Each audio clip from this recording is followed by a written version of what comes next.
So you know the value of a limited color palette when you pack for a trip. Maybe you've even used the Sudoku method to really limit your wardrobe and get it all into a carry-on bag. You know how to pack that thing smart too. But if you're making one or all three of these big mistakes when you pack, then you may not be happy when your plane lands or your car gets there. Hello ladies, welcome to Dress for My Day. My name is Kay and I'm so glad you've come my way because this is going to be a quick one but so informative. And you know what they say, information is power. Today you're going to learn 3 big things that you need to do when you're packing for your next trip, wherever it is. If you've been making any of these mistakes, it really can mess you up when you get where you're going. So let me share the 3 mistakes that I've seen women make over and over. In fact, yeah, I've made some of them too, but we're going to fix that. And I guarantee you that the next time you pack for your trip, you're going to feel so much better about your selections and you're going to have everything you need when you get there to feel absolutely fabulous. Before we get going, do me a favor and tell me in the comments where you're going next. It could be home to visit family, maybe it's on a business trip, maybe you have a dream vacation planned or a romantic getaway for 2. Let me know where you're going next. Let me think. I think the next place I'm going is probably to see family. And then after that, I do have a business trip in the books, and I'm also going to East Texas in the fall to Caddo Lake. Have you ever been there?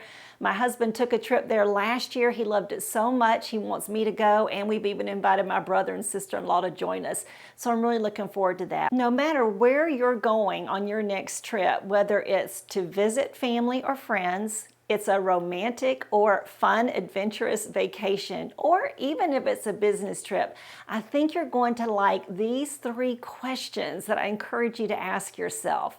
With these 3 questions, you're not going to make those common mistakes that women make.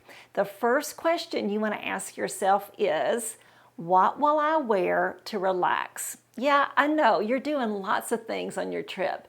Maybe you have a full itinerary of touring and doing activities and seeing all sorts of things. Maybe your itinerary is simply laying on the beach. Maybe you're going to visit family and you're going to be doing lots of things. You've got lots of coming and going, fun meals planned, fun get-togethers. But you know, no matter where you go, you're probably going to have a few hours here and there, back in your room, back at the Airbnb, back at the resort room, wherever you go, where you're just going to have some downtime and you need to relax and rest. I think it is so important to pack an outfit that is kind of relaxation worthy. You know what I mean? You want something really soft and comfortable, but also if somebody came to visit you at that moment, you still look pulled together and polished. You're not just in ratty old sweatpants and a t-shirt. You're not wearing something that your husband brought along and you just slipped into it. You're wearing some lounge clothes that really make sense for your trip, for where you're at. They feel good. You could step out in them even. But the main point of that outfit really is just to be at home, so to speak, and relaxing. I'm going to give you a few options here on the screen. I love my Spanx. So, you know, I've worn them when I've gone to Alaska. I've taken my Spanx when I've gone to England. I've taken my Spanx when I go home. I love my Spanx Air Essentials, and they have made all sorts of new types now that you can wear, you know, the things that you can put together, short sleeve tops, long sleeve tops, you know, cropped length pants, long pants. I think they even have skirts and dresses. But those Air Essentials just feel so good. You really can relax in them, but you can also get out and go in them. In fact, quite frequently I travel in my Air Essentials from Spanx. They just feel so good, but they also look polished. So I think it is so important to have you something cozy and soft to relax in. I'm going to give you a link to those places as well as a few others that I think where you can find some really great relaxation pieces to include in your packing capsules. So whether you're going on a business trip, a family trip, or a vacation, be sure to ask yourself, what will I wear to relax in? The second question I think it is so important to ask yourself came from a big mistake that I made years ago. The first time, I think it was the first time that I went to Seattle or to the Seattle area to visit for a little vacation. It was actually a family vacation. Now I had been before for a speaking engagement during the winter, but this was a summer. My son was doing an internship there at Microsoft right outside of Seattle, and so we took a little vacation there, a family vacation, while he was up there. And I was living in Arizona at the time, and I remember I just packed what I thought I would normally wear, and a couple of things happened. Number one, everything I brought was too cool. I remember my husband even had to go buy a jacket because we just had not packed something warm enough for that climate. But the second thing, and the thing that probably made me feel more uncomfortable, is everything I had packed was bright colors. And guess what? In that area in the Pacific Northwest, most everybody around me was wearing dark colors like black and navy and kind of a spruce green and things like that, even during the summer. So my second question that I encourage you to ask yourself is, what do people generally wear there?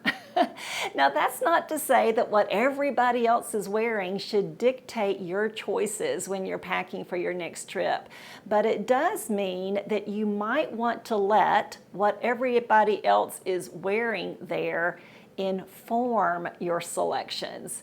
When you do that, you're going to actually feel more at home in that place, more like you belong and less like a tourist that sticks out like a sore thumb.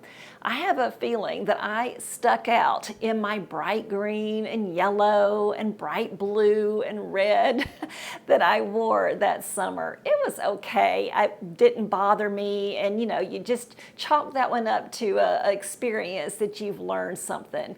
But when you do go somewhere, I encourage you to ask yourself, what do other people generally wear there? And if you think about it, that applies to everything from a cruise ship to a resort to a new location that you're visiting, like the Pacific Northwest or New York City or Los Angeles or Arizona. Everywhere you go, there's that norm of kind of how people generally dress. It may affect the colors that you choose to wear, or the textures and the fabrics, or even the kinds of pieces that you take. Later, I continued to go back to the Pacific Northwest some, and from then on, I took things like hiking pants and a black raincoat and just things that made me fit in a little bit better. Now, we also went to the coast there, and so there I wore linen and things like that. But a lot of times, we just want to think about what is the norm there.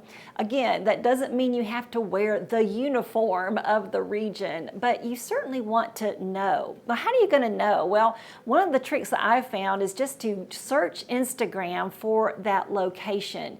And remember, I suggest that you don't necessarily look what the influencers are wearing in those places or what they're saying to wear, but instead what people who really live there and who do business there and they own shops and restaurants, what are they wearing?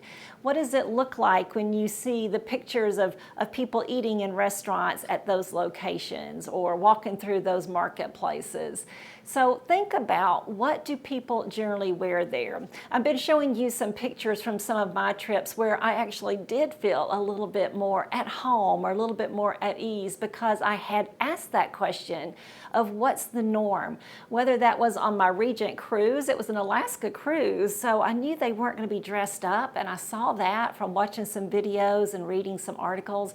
But I also knew that people would be polished because seasoned travelers, tend to sail on Regent trips, and so I wanted to look a little polished, and I felt very happy with my packing capsule for that trip. I did the same thing when I went to England. I still wanted to wear some of the colors that I like to wear, like red and blue, but I also wanted to blend in a little bit and not look too much like an American tourist. So I paid attention to what other people said about what people were wearing in England, and specifically in London and the Cotswolds. Cotswolds, because of course those two places are very different. And so I took one kind of thing to wear in London and really kind of very different clothes to wear in the Cotswolds, where people tend to wear more active wear. So think about that and ask yourself that question when it's time to pack for your next trip, whether it's home or a business trip or a vacation. My third question is one that I got actually from a podcaster I listened to. Her name is Heather Riggs, and her podcast is called Her Style Podcast.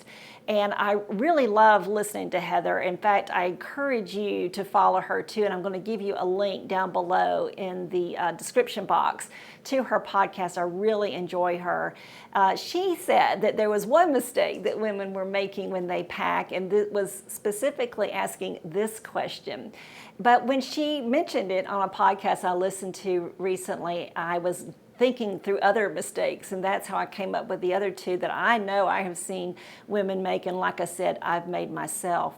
But this particular question that Heather mentioned is one that I, in fact, have gotten right. I've always asked myself this, and I think it is really important if you want to have a great vacation, a great business trip, or a great visit back home, or a time with your family and friends. And that question is, how do I want to feel on my trip? You know, that answer is going to be very different depending on the kind of trip that you're going on, or where you're going, and what kind of occasion it might be.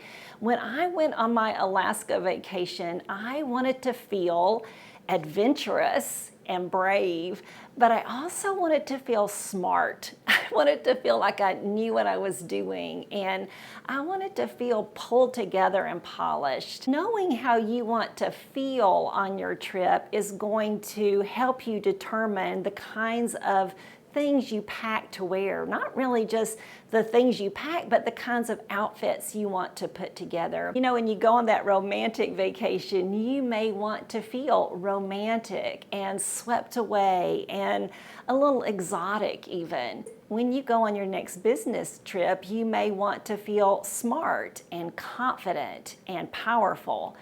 Maybe when you go home to visit your family and friends, you want to feel authentic and relatable and interesting. Maybe when you go on a family vacation with the grandkids and the kids to the beach or the mountains, you want to feel accessible and warm and friendly. Or maybe when you go on that wonderful trip of a lifetime to Ireland or England or China or wherever you're going, you may want to feel adventurous and a little exotic and polished and sophisticated. Maybe you're going on a cruise and you want to feel youthful and fun and energetic. Or maybe you're just planning on laying on the beach and you want to feel rested and restored and relaxed. How do you want to feel on that trip that you mentioned in the comments below? You might want to go ahead and comment on that too. It's just a good little exercise to really stretch your brain and think about how you want to feel as you travel and once you get where you're going. I think that will definitely impact what you pack for that trip. A couple of falls ago, my husband and I went to the Adirondacks, and I remember specifically asking myself how I wanted to feel for that vacation. And I did want to feel smart and pulled together, a little polished, but I also wanted to feel cozy and adventurous and ready for whatever any day held. And so I put together an outfit that was full of warm and cozy textures, beautiful colors that would fit in with the autumnal colors around me, and that also, though, would make me ready to go out for a great hike or kayaking around the lake. I also remember as I packed for my trip to England that I wanted to feel adventurous. I wanted to feel active when we got to the Cotswolds and we were doing a lot of walking. I wanted to feel studious and curious as I explored London and Oxford. So I packed accordingly. I packed things that made me feel feminine and pretty and pulled together when we were in London, and I packed hiking clothes for my days in the Cotswolds. So when you think about how you want to feel for your next trip, whether it is time with family and friends, a business trip, or that vacation you've been anticipating, I think that may really unlock the secret that will help you to plan that travel capsule that you've been struggling with before. Let me know in the comments if you've made any or all of those big mistakes. I know I have, and that does have an impact on how your trip goes, doesn't it? But with those 3 keys, I think you're going to have a great trip wherever you go. Thanks so much for joining me. Remember, links to anything I've shown that are available are down in the description box, and I'm also going to give you some links to some of my travel blog posts in case you're interested in what I packed for those particular trips. Thanks again for being here, and I'll see you again next Wednesday. Bye now.